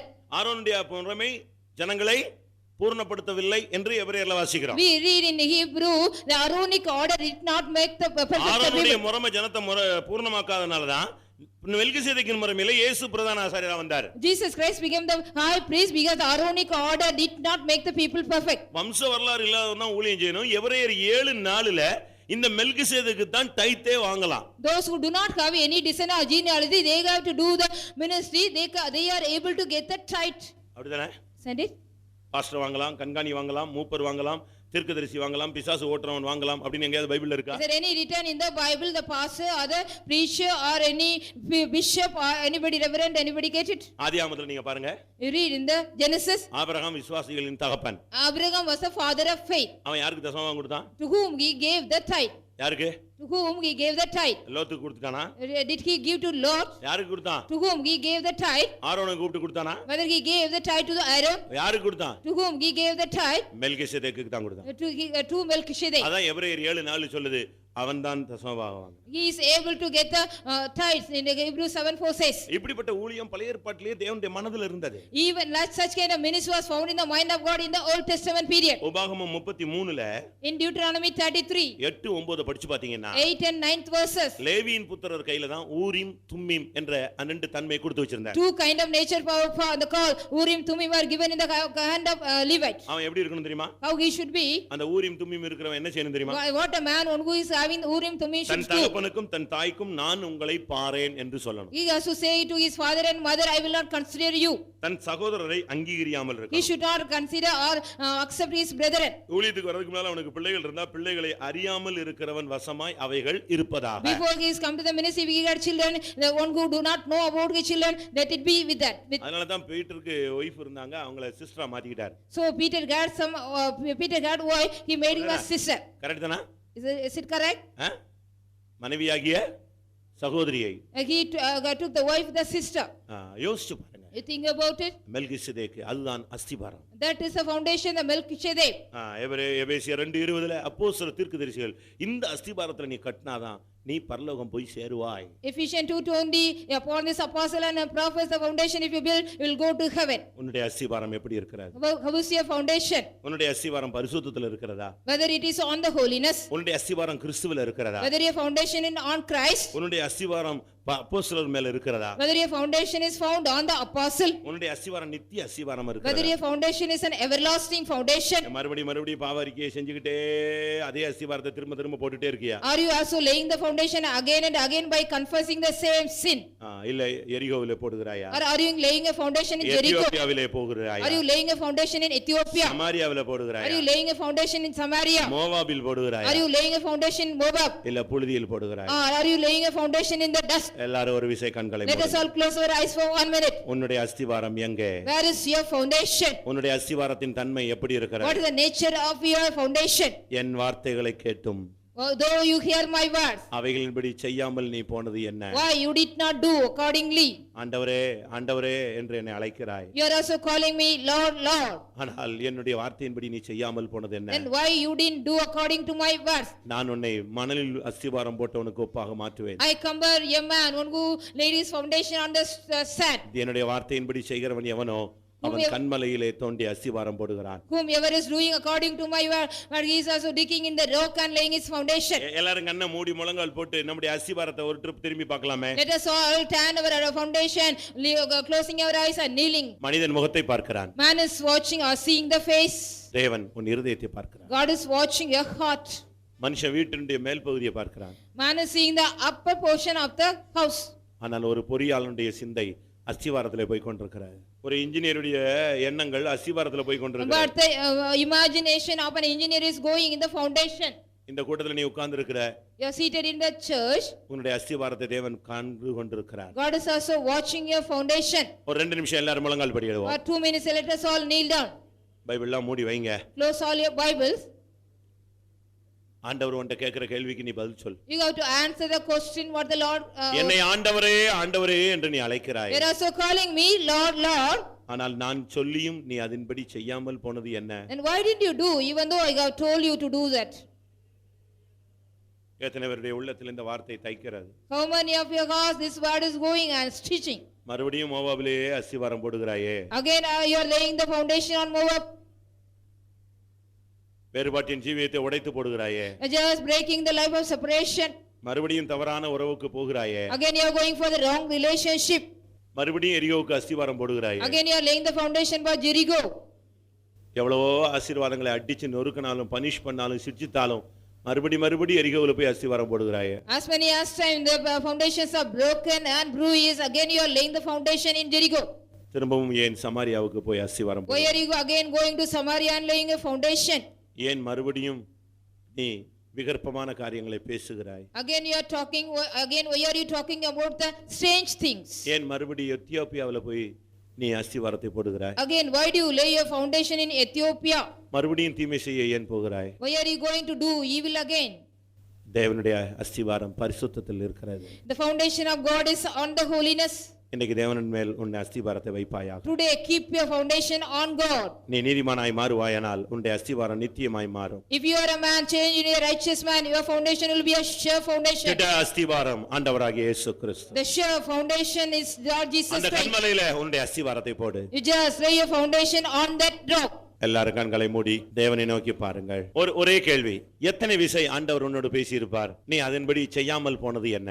நீ படுத்திருக்கும் போது, பிரயாணத்தில் இருக்கும் பொழுது, நண்பர்களோடு உட்கார்ந்து இருக்கும் பொழுது, ஏதோ ஒரு காரியத்தில் தலையிடும் பொழுது, விசுவாசத்தை குறித்து, பரிசுத்தத்தை குறித்து, பிரதிஷ்டை குறித்து, தனிப்பட்ட வாழ்க்கையை குறித்து உன்னிடத்தில் எத்தனை விசை கர்த்தர் பேசி இருப்பார்? ஏதாவது ஒரு ரீதியில உன்னோடு கர்த்தர் இடைவிடாமல் இருந்திருக்க முடியாது. நீ அந்நியனா இருந்தாலும் கர்த்தர் உன்கிட்ட பேசத்தான் செய்கிறார். நீ எவ்வளவு தூரம் போனாலும் கர்த்தர் உன்னிடத்தில் பேசுகிறார். யாராவது ஆண்டவர் என்கிட்ட பேசுனதில்லை தைரியமா சொல்ல முடியுமா? ஏதாகிலும் ஒரு விதத்தில் கர்த்தர் உன்னோடு போராடி கொண்டே இருக்கிறார். கர்த்தர் என்னோடு பேசினார், என்னோடு இடைப்பட்டார், என்னை உணர்த்தினார், என்னை சிட்சித்தார், என்னை கண்டித்தார், என்னை தடுத்து நிறுத்தினார், எனக்கு சில ஏவுதல் கொடுத்தார், என்னை எழுப்பினார், என்னோடு பட்சமாய் பேசினார். தேவன் என்னோடு இடைப்பட்டார், சில பிரதிஷ்டை எடுக்க சொன்னார், சில காரியங்களை விட்டுவிட சொன்னார். ஆனால் நானோ அதை செய்யவில்லை. சில காரியங்களை செய்திருக்கிறேன், சில காரியங்களை நான் உணர்வில்லாமல் அமைதியாக மௌனமாக துணிகரமாக ஒதுங்கி போய்விட்டேன். உண்மையா எத்தனை பேர் ஃபீல் பண்றீங்க? நீ என்னை ஆண்டவரே ஆண்டவரே என்று சொல்லியும் நான் சொல்லுகிறபடி நீ செய்யாமல் போனது என்ன? உண்மையாகவே கர்த்தர் என்னோடு பேசின அநேக சந்தர்ப்பங்களை என் மனதில் நினைவு கூறுகிறேன். அநேக காரியங்களுக்கு நான் கீழ்ப்படியாமல் போனேன் என்பதையும் நான் நினைத்து பார்க்கிறேன் என்று எத்தனை பேர் சொல்லுகிறீர்கள்? தேவன் எப்போதாவது உன்னுடைய தீமைக்காக ஏதாவது சொல்லி இருப்பாரா? எல்லாம் உன்னுடைய நன்மைக்கு தானே சொன்னார், உன்னுடைய உயர்வுக்கு தானே சொன்னார், உன்னுடைய மகிமைக்கு தானே சொன்னார். யாராவது உண்மையாய் இருதயம் குத்தப்பட்டவர்கள் யாராவது உண்டோ?